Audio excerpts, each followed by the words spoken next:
जीव ईश्वर एक है कि अलग अलग है? सबसे कठिन प्रश्न यही है। और इतना महापुरुषों ने चिंतन किया, लेखन किया कि उन ग्रंथों को रख दिया जाए तो ये पांडाल छोटा पड़ जाएगा। क्योंकि जो परोक्ष है, जिसको जानना क्या, आभास करना भी बड़ा कठिन है। और जो दोनों एक रूप हैं, एक गुणक हैं, एक धर्मक हैं, दोनों ज्ञान रूप हैं, दोनों धर्मभूत ज्ञान से संपन्न हैं। जीव और ईश्वर दोनों चैतन्य रूप हैं, आनंद रूप हैं, और दोनों संग में हैं। तो उनको अलग कर पाना वैसे ही कठिन है जैसे तीर्थराज प्रयाग में त्रिवेणी संगम में गंगा यमुना मिल जाती हैं तो अलग अलग उनका जल करके अनुभव करना कठिन है। उसी प्रकार से जीव और ईश्वर को अलग करके अनुभव करना बड़ा कठिन है। इसलिए भगवान सर्वेश्वर प्रभु अनेक रूप में अवतार लेकर के जीवों को अपनी भक्ति आराधना करने का मार्ग दिखाते हैं। राजा परीक्षित को सुखदेव जी महाराज ने बताया, जब वो अवस्था आएगी तब आएगी हम ब्रह्मास्मि की, तत्वमसि की। लेकिन वर्तमान में हमें तो बहुत पथिक के रूप में चलना है, भक्ति करना, आराधना करना। और जब वो ऐक्य अवस्था आएगी तो उस अवस्था में फिर वाणी रुक जाएगी। उस समय तो तुम थम जाओगे, तुम जगत के लायक नहीं रह जाओगे। फिर तो केवल परमात्मा। और ये अनुभव केवल अद्वैत में नहीं, विशिष्टाद्वैत में भी होता है। अद्वैत में तो तदाकाराकारित वृत्ति के अनुसार अहम ब्रह्मास्मि का अनुभव होता है, और विशिष्टाद्वैत के अनुसार जब सटकोप सूरी जैसे महान आलवार भगवान का अनुभव करते हैं तो अनुभव करने में इतने लीन हो जाते हैं कि अपने प्रियतम प्रभु की याद में, स्मरण में, दर्शन में इतना डूब जाते हैं कि अपना अहमर्थ विस्मृत हो जाते हैं। केवल अपने श्रेय गे प्रिय प्रीतम प्रभु का ही स्मरण रहता है। तो भगवान ही एक रूप में अनुभव होते हैं। तो भक्ति मार्ग में भी ये अवस्था आती है। लेकिन जब आती है तब, अब अगर केवल हम मुख से कहने लगे, सुनने लगे, तो जो भक्ति भाव होना है, जो हमारा आत्मोद्धार कुछ होना है, उसका भी अवरोध हो जाएगा। भगवान बहुत अपने भक्त को मानते हैं। आप सोचते होंगे कि हम भगवान को भजते मानते हैं, भगवान भक्त को नहीं मानते। ऐसा नहीं, भगवान अपने भक्त को बहुत मानते हैं। गीता में तो भगवान यहां तक कहते हैं, वासुदेव सर्वमिति स महात्मा सुदुर्लभा। मुझे सर्वस्व मानने वाला भक्त दुनिया में दुर्लभ है। आप कहते हो भगवान दुर्लभ है, और भगवान कहते हैं मुझे सर्वस्व मानने वाला भक्त दुर्लभ है। याद रखना, आप किसी महापुरुष को बार बार याद करो, अच्छी बात है। लेकिन कोई सद्गुरु महापुरुष आपको एक बार याद कर लें तो समझ लो कि आपका बेड़ा पार हो गया। आप भगवान को याद करते हो, अच्छी बात है। लेकिन भगवान अगर आपको एक बार याद कर लें तो आपका तो कल्याण होना ही है। जब भगवान कृष्ण द्वारिका से अपने वैकुंठ पधारने लगे तो अपने एक बहुत प्रेमी भक्त को याद किया। क्या नाम है जिसको भगवान कृष्ण ने द्वारिका में वैकुंठ पधारते समय याद किया? उद्धव को नहीं, उद्धव तो सामने, सुदामा को नहीं, उस पर पूरी कृपा प्रभु ने कर दी थी। पत्नियों को याद नहीं किया प्रभु ने, अपने बच्चों को याद नहीं किया, पुत्र पौत्र को याद नहीं किया।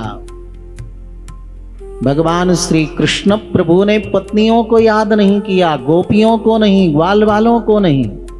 किसको याद किया? अपने प्रिय भक्त विदुर को याद किया। विदुर जी में अनेक विशेषताएं थी बंधुओं, लेकिन दो विशेषताएं मुख्य थी। एक तो अलक्षलिंगः अवधूत वेशो व्रतानि चेरे हरितोषणानि। अलक्षलिंगः, एक तो विदुर जी के अंदर दिखावापन नहीं था। लोग बहुत दिखावा करते हैं ना, जिसको दंभ कहते हैं, आडंबर कहते हैं। ऐसे दिखावे से जो व्यक्ति बच जाए, भगवान उसको बहुत पसंद करते हैं। जपेंगे एक माला और कहेंगे 11,000 मंत्र जप के बिना हम पानी नहीं पीते महाराज।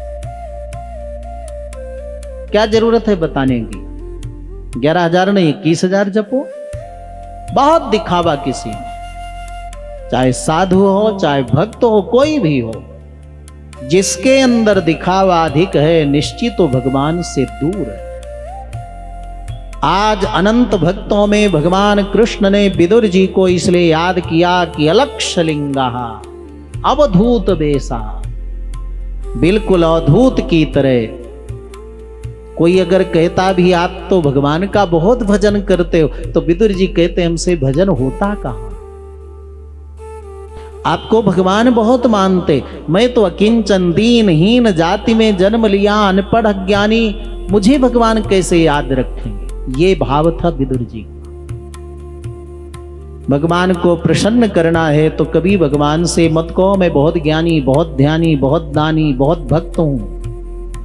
भगवान के सामने नैत्यानुसंधान करना, भगवान से निवेदन करना अपने दोषों को, दुर्गुणों को, हाथ जोड़ करके कहना प्रभु मेरे पास कुछ भी सत्कर्म नहीं है, न धर्मनिष्ठोस्मि न चात्मवेदी न भक्तिमाम त्वच्चरणारविंदे अकिंचनः अनन्य गति शरण्य त्वदपाद मूलम शरणम प्रपद्ये। मेरे पास ज्ञान नहीं, बुद्धि नहीं, विवेक नहीं, मन स्थिर नहीं, काम क्रोध के परवश रहने वाला अकिंचन हूं, मेरे पास कुछ नहीं, आपके चरणों का आश्रय लेने आया हूं। इस भाव से भगवान के दर्शन करो तो भगवान बहुत प्रसन्न होंगे तुम पर। और दूसरी विशेषता विदुर जी की है, व्रतानि चेरे हरितोषणानि। ये सूत्र हैं बंधुओं, कथा में ये सूत्र है। जैसे शरीर है ना, 5 स्थान में 5 प्राण रहते हैं शरीर में। शरीर में 5 ऐसे स्थान है जहां थोड़ा जोर से मार दो तो प्राण नष्ट हो जाए। वैसे ही शरीर भले इतना बड़ा दिखता है, लेकिन इस शरीर का महत्व है, इसमें प्राण है। तब कथा तो ऐसे दिव्य है, एक एक शब्द दिव्य है, लेकिन इन कथानकों में, प्रसंगों में कुछ प्राण रूपी सूत्र हैं। एक प्राण ये भी है, भगवान को प्रसन्न करना है तो आप आडंबर रहित हो जाओ, दंभ रहित हो जाओ, दिखावा रहित हो जाओ। और दूसरा सूत्र है कि भगवान की प्रसन्नता के लिए कर्म करो। यद्यपि होगा नहीं, बहुत मुश्किल है। आप जाते हो, दर्शन करते हो, पूजा पाठ अर्चना करते हो, भोग लगाते हो, तो भावना रहती है मेरा ये काम हो जाए, काम हो जाए, काम हो जाए। लेकिन भगवान उस तुम्हारे काम को पूरा करके छुटकारा पा लेते हैं, पीछा छुड़ा लेते हैं। प्रहलाद जी के प्रसंग में आप सुनोगे, भगवान ने कहा त्रैलोक्य का पद ले लो, धन ले लो, वैभव ले लो। प्रहलाद जी ने कहा जैसे बच्चे को मां खिलौना और टाफी दे करके अपनी ओर से भटका देती है, उसी प्रकार त्रैलोक्य का वैभव देकर टाफी की तरह मुझे अपनी ओर से भटकाना चाहते हो। त्रैलोक्य का पद मुझे नहीं चाहिए, ये प्रहलाद जी ने कहा। तो विदुर जी जो भी उपासना करते, पूजा जप तप आराधना करते, वो सब कुछ भगवान की प्रसन्नता के लिए करें। तो आज विदुर जी के इस दोनों गुण को अगर हम अपनाएं, अच्छा पत्नी और पति दोनों यदि भगवत भक्त हों तब तो भगवान की और शीघ्र कृपा होती है।